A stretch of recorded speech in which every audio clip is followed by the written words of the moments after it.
Hi everyone, this is Nadia, this is Jake, this is Babu, this is Buddy, and this is Sedona, and today we're going to talk about Ghostbusters, Frozen Empire. And we just watched this last night, which was the premiere, at least here. You talked about wanting to see this. I had no interest in it. I like Ghostbusters. I think it's a good movie. I was aware of Ghostbusters Afterlife, but I hadn't seen it, so we decided, okay, this is technically a sequel to Ghostbusters Afterlife, which is a sequel to the original two Ghostbusters. We're forgetting about Ghostbusters 2016. It's starting to get a little confusing here, isn't it? I agree, but we watched Ghostbusters Afterlife. We're going to review Ghostbusters Frozen Empire, but first, we're just going to get through our thoughts, our original thoughts on Ghostbusters Afterlife, because I had a very different reaction to each film. So please tell me, and I don't know, we don't talk about this. Please tell me, what did you think of Ghostbusters Afterlife? Ghostbusters Afterlife, it was interesting. A little convenient, the storyline, without getting into it too much. The daughter of one of the Ghostbusters, he dies, and then she goes back to his place because she's broke, and literally she thinks that he was like delusional, and people are like, oh yeah, that old crazy man. I'm like, I remember the movies, it was pretty big, like people saw it, there were eyewitnesses. How is it that like they think that was all fake? I think one of the most baffling parts of Ghostbusters Afterlife is that people don't seem to be very aware of what happened in New York when the Marshmallow Man walked through, when the Statue of Liberty took over and was marching down the streets. They talked about it eventually like, oh, those old stories. Like in those movies, which this is a direct sequel to, they became celebrities, So are they retconning this or something? But I think their explanations were pretty dumb. Yeah, and then there was a scene where one of the kids go to jail, and another Ghostbuster, the friend of her grandfather, and he's like explaining his life story to the stranger that he doesn't even know is like the granddaughter of his friend, and it's like, who does that? So this is an example of, I think this is one of the worst legacy sequels that have been made in Hollywood. It was basically taking the Force Awakens template, which at the time I thought was kind of fresh and was fine, but this movie is so bizarre because it's taking a beloved comedy and making it like this kind of like weird nostalgia schmaltzy callback to the Ghostbusters that has nothing. It's tonally so different from the original Ghostbusters. I mean, Ghostbusters is like a goofy comedy with ghosts, and it's silly and fun and funny. This movie is like dour and it's basically Stranger Things, but with Ghostbusters, and so much of the movie is so boring. I was just getting so bored in the movie because they were just going beat for beat, like, oh, remember the proton packs? Gets so exhausting, and it's trying to get this Spielbergian tone, like the mid-'80s Spielberg tone of wonder and awe, and it's just like, about what? About the freaking Ghostbusters? These like slobs who just wanted to run a business and wanted to make a quick buck on ghosts, like, and then when they have all the other actors come in, we have Dan Aykroyd, which, like you said, had the worst exposition dump, and then we had the other actors.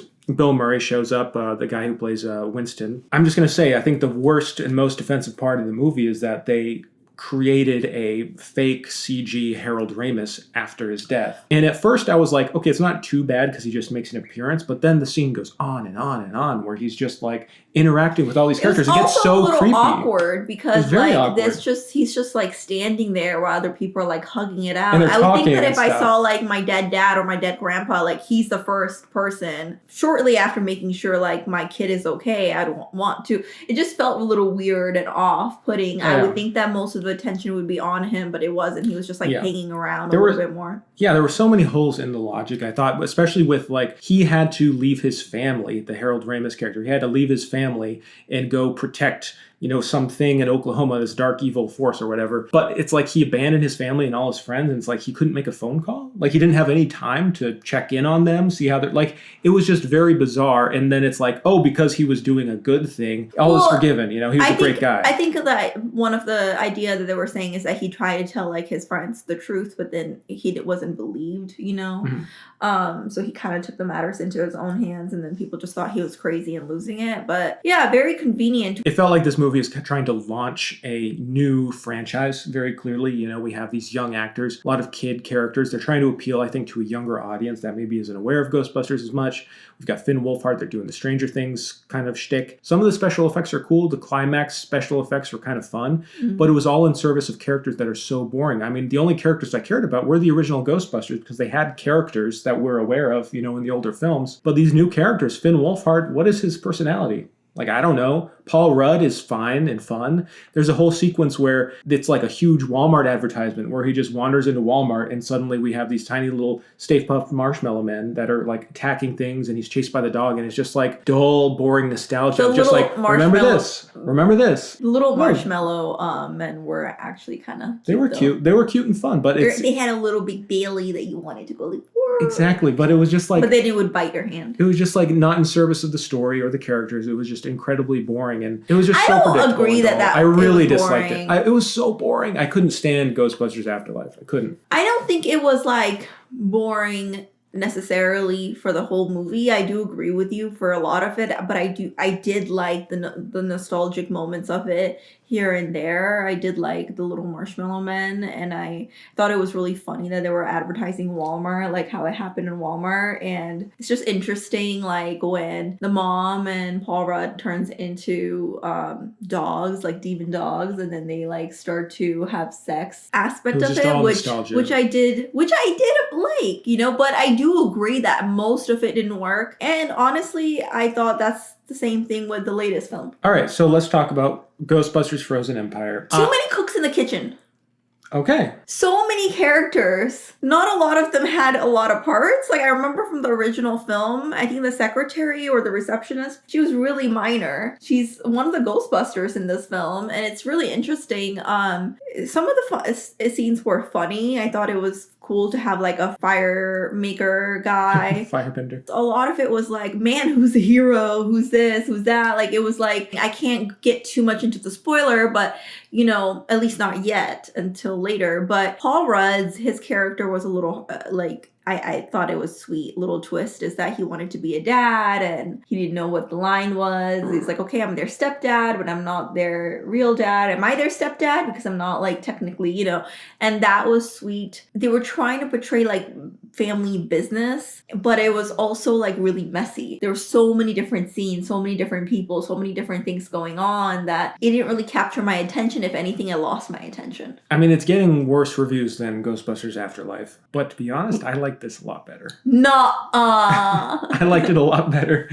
Oh my god. Okay, go. I must hear this. What the heck is happening? Okay, I know. All right, for the first like 30 minutes, I was like, fuck this movie. I was like, I do not want to watch this movie. Like the first movie is like, they're doing Stranger Things. And then the second movie. They're doing Stranger Things. They're doing Stranger Things in the first movie. In this movie, it's like, we start out where there's like this family, they're all in their Ghostbusters suits. They're riding around in the Ghostbusters mobile, chasing after a ghost. And it's like, Paul Rudd is like the new almost stepdad. We have the mom, we have the two kids. It's like, what is going on? Like we've lost the plot. Like why is this family that was in Oklahoma now in charge of the Ghostbusters franchise? You know, why are they here doing this? Why are the kids doing it? And then I let my brain accept that this isn't Ghostbusters. This is something different, right? They're doing something a little different here because in Afterlife, it was just constant fucking nostalgia and I can't stand that. It was just so reverential. In this movie, it was a little different. Dan Aykroyd had a really significant role in this movie, and I thought he was delightful. I thought that his character, he was able to bring this kind of like earnestness and sincerity to the ghost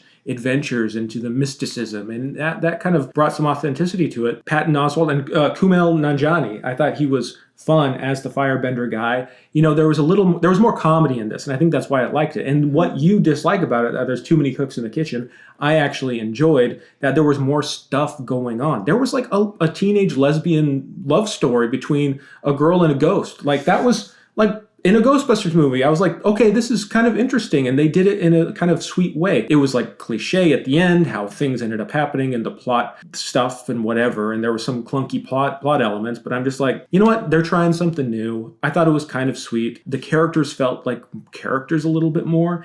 And they weren't just like wandering around being like, wow, Ghostbusters, my heroes, you know? And there was some action and there was some heart. And is it a great movie? No. I'd probably give it like a 5 or 6. But I'd give Ghostbusters Afterlife a 2. This movie was a significant step up. It was fun. Like it had stuff going on and it wasn't just a boring, dull slog. I think Afterlife is a 3 and this movie's a 2. All right. I mean, I don't know. I just honestly prefer having stuff going on, having more adventure. Like they're in the New York City, they're doing ghost busting. It's not just like a story about kids learning what a proton Let pack me take is. that back. I'll give this movie a 3.5 and then the Afterlife 4. Because I really love the ending of this film. The last 25 minutes was the best part. Just because I was so, and this is kind of like if you torture me for 10 hours and then give me chocolate cake, I'm gonna love that, right? So that's like that's basically what I'm coming from. I felt so tortured throughout the whole film that I was like, oh my God, this is amazing. It wasn't torture. It wasn't torture. Like I wanted to watch this film. You know, I was excited to watch this film. And then I got tortured. And then I was like, well, this is better than torture. So anything was good enough. And then the last 25 minutes was great because of it. Logic flaw, yes. But then I can accept that, you know, because I was tortured. You kind of have to accept, like, this is Ghostbusters for kids. Like, it starts out, we're a family. We're like, they're teenagers. They're busting ghosts. Like, none of it makes sense. It's child labor, you know, that the daughter's on the team. And then she's like, has to be benched. And it's a big thing. And it's silly, but it's just like, all right, if this is like Ghostbusters for families and for kids, and it's like, they added more comedians, like Kumail Nanjiani. I thought he was great. Patton Oswalt, you know, they actually let them have some comedic moments. Bill Murray is in there just a little bit, and he has some comedic moments, you know, and it just all kind of works a lot better than the kind of cloying sentimentality in Afterlife. A breezier time. I thought this was like the supernatural version of Honey, I Shrunk the Kids, but like 10 times worse. I love Honey, I Shrunk the I know, Kids. I love it too, but that's why I said 10 times worse. It was worse. It's definitely worse than Honey, I Shrunk the Kids, but that's a masterpiece, you know. So, shall we get into spoilers? We shall. All right, 3, 2, 1. Spoilers. Well, so I thought the ending was interesting in, Frozen Empire because it's like the whole city is really frozen, and you would think that like there was like people who were shivering, and then there were other people just looking out in like the cold with like literally what I'm wearing right now. I'd be like, I would want to like get some warm or shake a little bit. And so it was inconsistency about like the background actors and how they were reacting because they just needed audience to have reaction and kind of establish like people are still alive. But I'm like, I'm sure a lot of them would die. Like it wouldn't be so happy and cheery at the end as much if, you know, because there would be dead bodies. But then I could also appreciate like the centricness of Ghostbusters, and you know, it's like it's a comedy, it's like not taken too seriously, and then I really love the music at the end, and you know, so I understand that first generations of Ghostbusters, minus like maybe one or two people, maybe two people, some of them were just making appearances. And it's like, why? I don't get it. It just didn't serve a point for me. It's just interesting you mentioned like, you know, the ghost girl, you know, she was stuck there because she hadn't moved on. She needed to do something. And I love that she moved on by like, it was like she's a fire starter in the sense that she like burns people's houses and puts it out, and that to her she moves on after. Like she literally wrecked havoc on like by releasing this evil entity, and then she like takes it out and she's like, I know what I'll see you in the afterlife. All right. I'm like, you just burned a person's house and then you put it out, and that's what makes you move on, and I'm supposed to take that as like a oh so sweet. I'm glad that she's happy. Like, no, you should be in jail. You should suffer more. Hold on. The ghost should be in jail? The ghost should be in ghost jail. All right. Like, a lot of the plot logic, it's ghosts. Like, it's not going to make sense. It's going to be silly. And like, I get, like, the ghost character, like, she did a really shitty thing, but that kind of made sense for the plot. Also, there were good, like, setups and payoffs, you know? Like, she had the little match, and she talked about how, I don't know, this has something to do with how I'm going to save the day or whatever. And at the end, when the lighter isn't starting, Kumail Nanjiani's character, you know, he can't light the lighter, and then she lights it so that he can bend the fire. I do think it was kind of silly that this evil dark force could just sort of be defeated by fire, you know? Like, just get a flamethrower. You don't need a firebender. You don't need some magic. Just get light up a flamethrower to defeat him. There was just enough fun, goofy stuff, and enough stories happening, enough characters doing things that I was just invested. I liked when they go to the library and Dan Aykroyd and they learn about all of the, you know, the mystical stuff. And then I like that little ghost that's the possessor, that's just like this little red dot that just possesses things. And there were so many fun like little action set pieces with that, the lion at the New York Library gets possessed, and that was really fun, and like how they had to figure out defeating it, and then there was some good payoffs there. I like the ghost who eats junk food and the ghost, like, Slimer, and Slimer ends up eating the pizza that defeats the possessor. So I mean, things just kind of worked, and there was a nice little dynamic between all the characters near the end of the film. Of course, there's like a ton of Ghostbusters now that are just like fighting this ice monster, but it was silly enough, it was fun enough, and that's what I liked about it. I feel like it had more in tone to the original Ghostbusters than Ghostbusters Afterlife, because this didn't take itself as seriously or as pretentiously. It was just like, this is just a fun romp. Defeat some ghosts and have a couple of heartwarming moments. And that is the way you should look at it in order to enjoy the film in any, like, even a little bit, because it doesn't make sense when you really think about it.